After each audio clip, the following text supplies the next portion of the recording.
स्वागत है आपका हमारे चैनल में। आज ऐसे का पार्ट 6 तक हमने अपलोड कर दिया है, उसको आप देख सकते हैं। बहुत ही इम्पोर्टेंट ऐसे हैं जो कि हर बार बोर्ड एग्ज़ाम में पूछे जाते हैं। जी हाँ, class 10th 9th 11th 12th 8th and ये we can say that this is very beneficial for all state board। किसी भी बोर्ड के स्टूडेंट इसको देख सकते हैं। इस क्वेश्चन की अगर बात करें कि ये कितना इम्पोर्टेंस रखता है यूपी बोर्ड में, तो ये आप आंकड़ा लगा सकते हैं। 1 2 3 4 5 6, जी हाँ 6 साल से ये क्वेश्चन यूपी बोर्ड में पूछा जा रहा है। तो आप समझ सकते हैं कि कितना इम्पोर्टेंट है यूपी बोर्ड के एग्ज़ाम के लिए। सबसे पहले किसी भी ऐसे लिखने से पहले हमें टाइटल पता हो गया, पुलिसमैन पे लिखना है। तो सबसे पहली हेडिंग जो होने वाली है हमारी इंट्रोडक्शन। इंट्रोडक्शन में हमें क्या देना है, उसके बारे में परिचय देना है कि पुलिसमैन क्या चीज़ होती है। क्या देना है, परिचय देना है। ठीक है, चलिए तो इंट्रोडक्शन हमने डाल लिया। पहली लाइन जो होगी हमारी, a policeman is a government servant. Government servant मतलब सरकार का नौकर, जो सरकार के अंदर नौकरी करता है, हर वह एक आदमी सरकार का नौकर है। तो पहली लाइन जब आपको भाई इंट्रो देंगे तो पुलिस है क्या चीज़ वो बताना है। तो आप policeman is a government servant, सरकारी नौकर है, मींस एक सरकारी नौकरी है इस पोस्ट की, ऐसा समझ सकते हैं। उसके बाद he is a important man of society.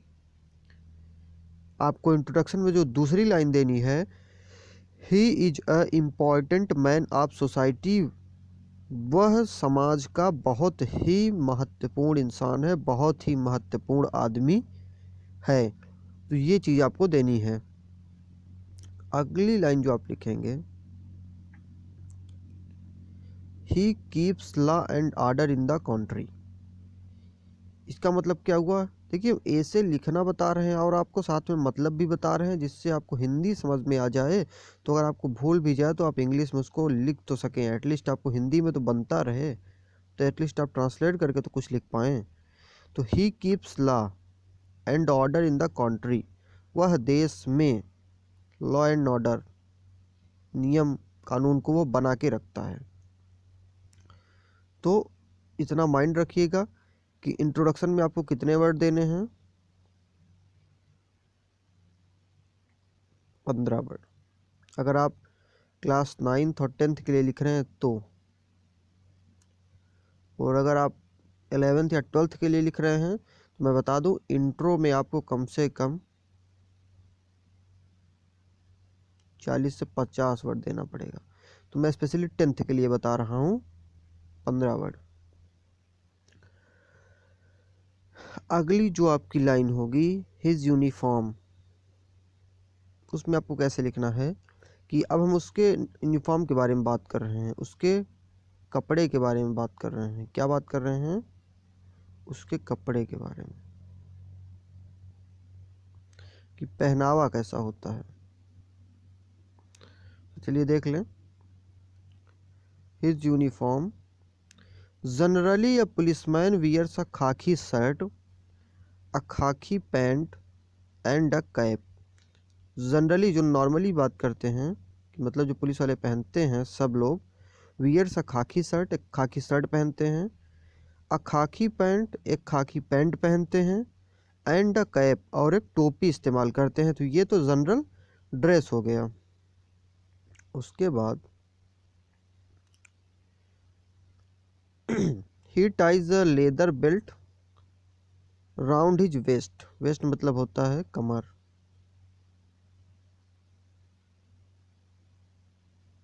तो he ties a leather belt round his waist, वो अपने कमर में एक लेदर बेल्ट लगाते हैं, ये भी इनके ड्रेस के अंदर ही आता है। He has a name plate also on his pocket. He has a name plate, उनके पास एक नेम प्लेट भी होती है उनके पॉकेट में। नेम प्लेट मतलब क्या होती है? जहाँ पे नाम लिखा रहता है। क्या होती है? जहाँ पे नाम लिखा रहता है। जैसे लगा होता है ना कि ये फला आदमी का नाम ये है, तो उसके पॉकेट के पास एक बिल्ला लगा होता है, उसी को बोलते हैं नेम प्लेट। तो इसमें क्या करना है, यूनिफॉर्म में आपको 15 वर्ड देने हैं।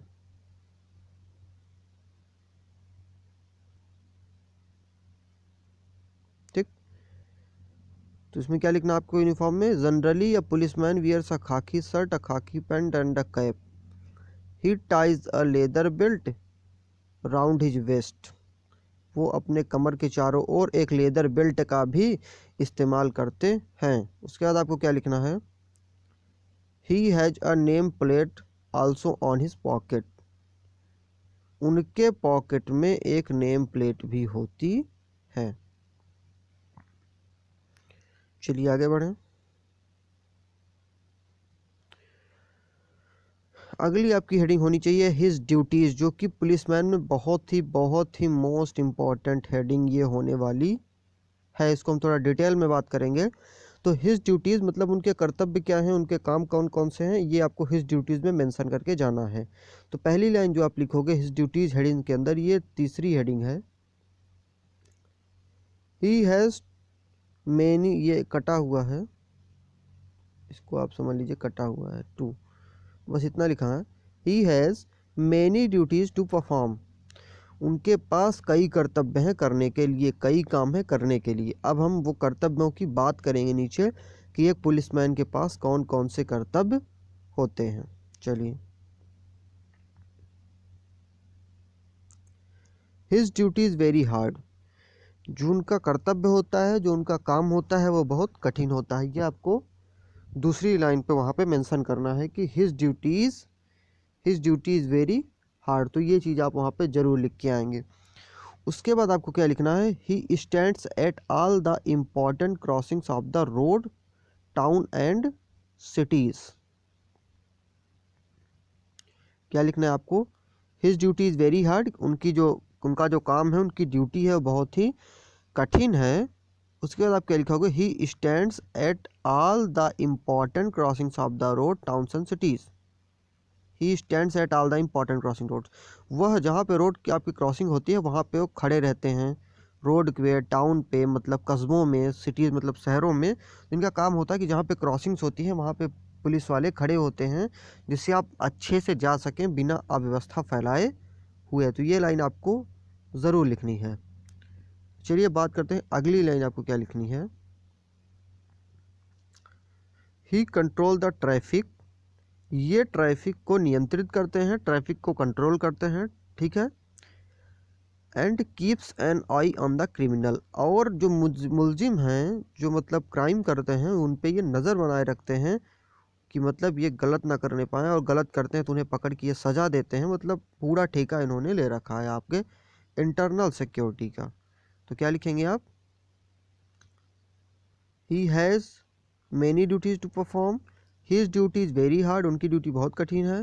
ही stands at all the important crossings of the road, वे इम्पॉर्टेंट क्रॉसिंग्स में खड़े होते हैं। टाउन एंड सिटीज़ में ही कंट्रोल द ट्रैफिक, वे ट्रैफिक को कंट्रोल करते हैं। And keeps an eye on the criminal, और क्रिमिनल्स पे भी ये नज़र बना के रखते हैं। उसके बाद आपको क्या लिखना है? If there is a any quarrel or disturbance.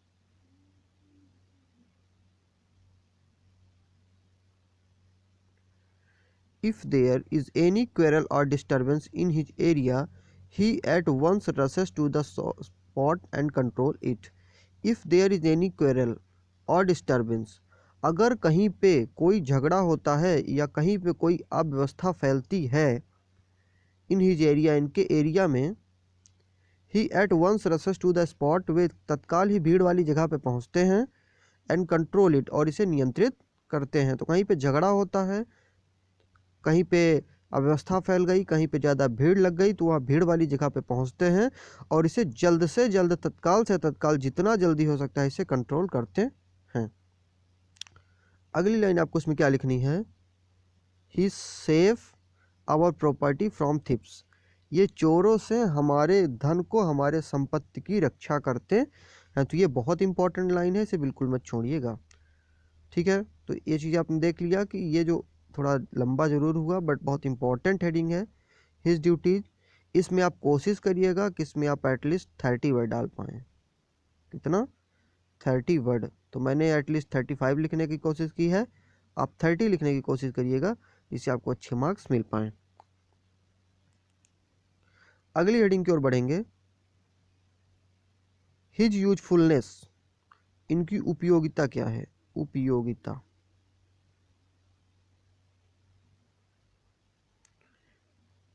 क्या लिखना है? He is very useful for the people living in the cities as well as in villages. He is very useful for the people living in the cities and well as villages. He is very useful, ये बहुत ही उपयोगी है, बहुत ही महत्वपूर्ण है। For the people, लोगों के लिए, लिविंग इन द सिटीज़, जो कि शहरों में रह रहे हैं, as well as in villages, और जो कि गांव में रह रहे हैं। तो ये जो लोग शहरों और गांव में रह रहे हैं, दोनों के लिए ये जो पुलिस होती है, ये बहुत ही महत्वपूर्ण होती है। अगली लाइन आपको क्या लिखनी है, he helps people to save them from accidents. ये लोगों की मदद करते हैं उन्हें एक्सीडेंट से बचाने में। मतलब बिल्कुल यातायात को देखते हैं कि इधर उधर ना होने पाए, भीड़ ना लगने पाए, आप गाड़ी सही से चलाएं, आपने हेलमेट लगाया है कि नहीं। तो ये इस प्रकार वे he helps people to save them from accident, ये लोगों से उनकी एक्सीडेंट्स उनकी रक्षा करते हैं। उसके बाद he helps in finding lost children. ये लॉस्ट चिल्ड्रन मतलब खोए हुए बच्चे, जो बच्चे खो जाते हैं तो उन्हें ढूंढने में भी ये मदद करते हैं। तो ये लाइन भी बहुत इंपॉर्टेंट है, इसे भी लिखना आप बिल्कुल मत भूलिएगा। कंक्लूजन की बात कर लें तो लास्ट में हर ऐसे के कंक्लूजन होता है, in fact police is the symbol of law and order and security. In fact अगर बात करें, मतलब फाइनली अगर हम कुल मिला के कुछ गिने चुने शब्दों में कहना चाहें, तो police is the symbol of law order and security. जो पुलिस होती है वो लॉ मतलब नियम, ऑर्डर मतलब जो डायरेक्ट ऑर्डर दिए जाते हैं ऊपर से, एंड सिक्योरिटी मतलब किसी को सेफ रखना, किसी की पहरेदारी करना। तो ये सिंबल होते हैं इन सब तीन चीज़ों के। दे help us, they save us, they help अस मतलब वे हमारी मदद करते हैं, दे सेव अस इसका मतलब क्या हुआ, वे हमें बचाते हैं, and we should cooperate him, और हमें उन्हें सहयोग करना चाहिए। अब अगर वो हमारी सुरक्षा कर रहे हैं, वो हमारे लिए सिक्योरिटी दे रहे हैं, तो हमें उनकी मदद करनी चाहिए, हमें उन्हें कोऑपरेट करना चाहिए। तो एक अब ध्यान रखिएगा, इस कंक्लूजन के अंदर आपको 15 वर्ड में कंक्लूजन को आपको लिखना है। ठीक, क्या लिखेंगे इसमें आप, in fact police is a symbol of law and order and security, they help us, they save us, and we should cooperating. तो एक बार मैं पूरा डिफाइन करते चलूँगा, वर्ड लिमिट बताते चलूँगा, और आप पूरे की स्क्रीनशॉट ले लीजिएगा। तो देखिए उसके बाद अब देखिए मैं आपको बताते चल रहा हूँ, आप वर्ड लिमिट भी आपको बता रहा हूँ, धीरे धीरे आप वर्ड लिमिट, और उसके बाद आप स्क्रीनशॉट लेते चलिए। तो इंट्रोडक्शन का ले लीजिए। इंट्रोडक्शन में आपको 15 वर्ड लिखने हैं। कितने लिखने हैं? इंट्रोडक्शन में आपको 15 वर्ड लिखने हैं, इतना आप कंफर्म कर लीजिए। बिल्कुल एक बात बिल्कुल आप माइंड में रखिए, आपको ऐसे हेडिंग वाइज में लिखना है, बहुत इंपॉर्टेंट है। स्पेशली ये बोर्ड के लिए बहुत बेनिफिशियल है। बोर्ड में अगर आप इस तरीके से लिख के आते हैं तो आपको पूरे के पूरे मार्क्स मिलने वाले हैं। स्पेशली क्लास 10th के लिए है, बाकी किसी भी स्टेट किसी भी क्लास के बच्चे देख सकते हैं। थोड़ी वर्ड लिमिट बस इधर उधर होती है क्लासों में, बाकी तरीका बिल्कुल सेम होता है, ऐसे लिखने का तरीका नहीं बदलता। दूसरी हेडिंग हिज यूनिफॉर्म में आपको क्या करना है, हिज यूनिफॉर्म में आपको 15 वर्ड लिखने हैं। ठीक है, तो चलिए उसके बाद क्या करना है, हिज ड्यूटीज़ में आपको, ये उनकी ड्यूटीज़ क्या है, ये पुलिसमैन पे देखिए, किसी भी ऐसे को आप लिखते हैं ना तो उसमें इक्वली पार्ट में तोड़ेंगे आप। हेडिंग आपको जहाँ तक है पूरी पूरी हेडिंग मिलती है कि इस हेडिंग पे आपको लिखना है, लेकिन वर्ड लिमिट आपको नहीं मिलती। वर्ड लिमिट पूरे की एटलीस्ट 80 होनी चाहिए। और चीज़ आपको ध्यान में रखना है कि एक हेडिंग में हमें कितना डालना है, इसमें आप एटलीस्ट 30 डालिएगा।